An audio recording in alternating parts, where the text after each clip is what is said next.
नमस्कार दोस्तों, daily current affairs में आपका स्वागत है। आज हम लोग देखेंगे 5 जुलाई 2020 के महत्वपूर्ण करंट अफेयर्स। दोस्तों 5 जुलाई 2020 के महत्वपूर्ण करंट अफेयर्स के इस वीडियो को शुरू तक देखिए और कमेंट करके अपना स्कोर जरूर बताइए। और दोस्तों, यदि आप करंट अफेयर्स के पिछले एक वर्ष के टॉपिक वाइज टेस्ट देखना चाहते हैं तो आप हमारे वीडियोज को देख सकते हैं, चैनल पर डेली अपलोड किया जा रहा है। तो चलिए शुरू करते हैं। 5 जुलाई का आज का पहला प्रश्न, अंतर्राष्ट्रीय सहकारिता दिवस 2020 का थीम क्या था? इसका आंसर होगा option C, cooperatives for climate action. अंतर्राष्ट्रीय सहकारिता दिवस 2020 जो है ये 4 जुलाई को मनाया गया। 4 जुलाई 2020 को इसका थीम था कोऑपरेटिव्स फॉर क्लाइमेट एक्शन। अंतर्राष्ट्रीय सहकारिता दिवस कब मनाया जाता है? इसका आंसर होगा जुलाई का पहला शनिवार, बी ऑप्शन। अंतर्राष्ट्रीय सहकारिता दिवस जुलाई के प्रथम शनिवार को मनाया जाता है। 2020 में जो है जुलाई का पहला शनिवार 4 तारीख को था, 4 जुलाई को, इसलिए 2020 का अंतर्राष्ट्रीय सहकारिता दिवस 4 जुलाई को मनाया गया और इसका थीम था cooperatives for climate action. Care ratings ने 2020-21 के लिए भारतीय अर्थव्यवस्था के कितने प्रतिशत तक सिकुड़ने का अनुमान लगाया है? इसका आंसर होगा 6.4%, डी ऑप्शन।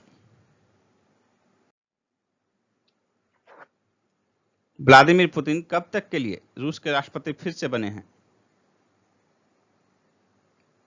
इसका आंसर होगा 2036, डी ऑप्शन। संयुक्त राष्ट्र में नीति अधिकारी के रूप में किसकी नियुक्ति की गई है? इसका आंसर होगा वैशाली महंती, बी ऑप्शन। किस बैंक ने जिप ड्राइव नाम से ऑनलाइन इंस्टेंट ऑटो लोन सुविधा प्रदान की है? इसका आंसर होगा HDFC bank, C option, HDFC bank. HDFC ने 1000 शहरों में, पूरे देश में 1000 शहरों में जिप ड्राइव नाम से ऑनलाइन इंस्टेंट ऑटो लोन सुविधा प्रदान की है। एचडीएफसी की स्थापना अगस्त 1994 में हुई थी और इसका हेडक्वार्टर जो है मुंबई में स्थित है।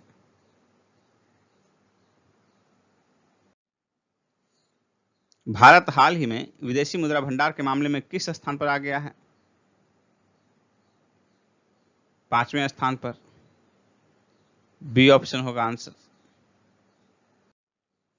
हालिया रिपोर्ट के अनुसार दुनिया में ई कचरे का सबसे बड़ा उत्पादक देश कौन है?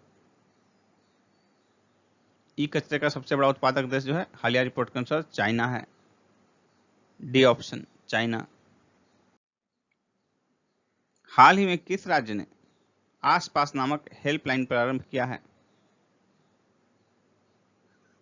इसका आंसर होगा मध्य प्रदेश, बी ऑप्शन, मध्य प्रदेश। हाल ही में केंद्र सरकार ने कर्नाटक को फूड पार्कों में सुधार के लिए कितनी राशि मंजूर की है? इसका आंसर होगा 4000 करोड़ रुपए, डी ऑप्शन। हाल ही में निम्न में से किसने संस्कृत में अपना पहला समाचार पत्रिका कार्यक्रम प्रसारित किया?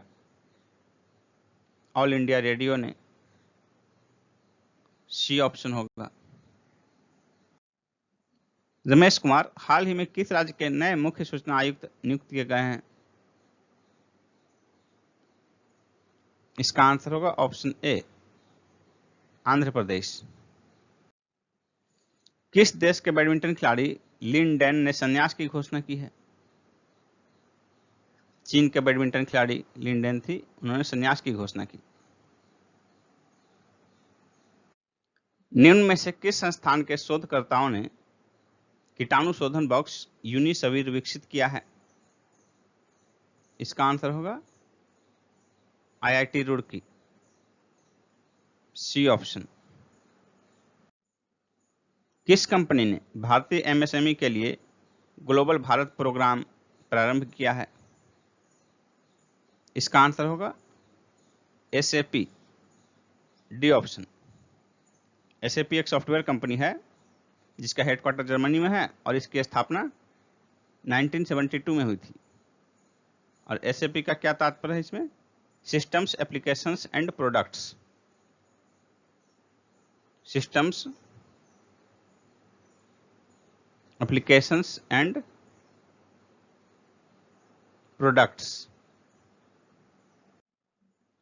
रक्षा मंत्रालय किस देश से वायुसेना के लिए 21 MiG-29 विमान खरीदने को मंजूरी प्रदान की है? इसका आंसर होगा रसिया, सी ऑप्शन। तुषार मेहता हाल ही में किस पद पर 3 वर्ष की अवधि के लिए नियुक्त किए गए हैं? इसका आंसर होगा solicitor general, B option. Saroj Khan जिनका हाल ही में निधन हो गया वह थी प्रसिद्ध कोरियोग्राफर, सी ऑप्शन, कोरियोग्राफर। हाल ही में पतंजलि के कोरोनिल दवा के बिक्री पर लगाए प्रतिबंध को हटा लिया है, किसने हटा लिया है? इसका आंसर होगा आयुष मंत्रालय ने, सी ऑप्शन, आयुष मंत्रालय ने। दोस्तों, हमारा डेली करंट अफेयर्स का वीडियो यदि पसंद आए आपको तो उसे लाइक कीजिए और अधिक से अधिक शेयर कीजिए। और दोस्तों, आप किसी भी एग्जाम की तैयारी कर रहे हो, जीके जीएस के लिए हमारे पिछले वीडियोज को जरूर देखिए। सभी सेगमेंट का history, geography, polity, economy, science, environment, इन सभी का मास्टर वीडियोज बना हुआ है। इसके अतिरिक्त करंट अफेयर्स का पूरा कवरेज पिछले साल, 2 साल, जितना दिन का आपको चाहिए, मैक्सिमम तो एग्जाम के लिए साल भर का ही जरूरत होता है, उसका मास्टर वीडियो बना हुआ है 2100 क्वेश्चंस का, आप उसे देख सकते हैं। धन्यवाद।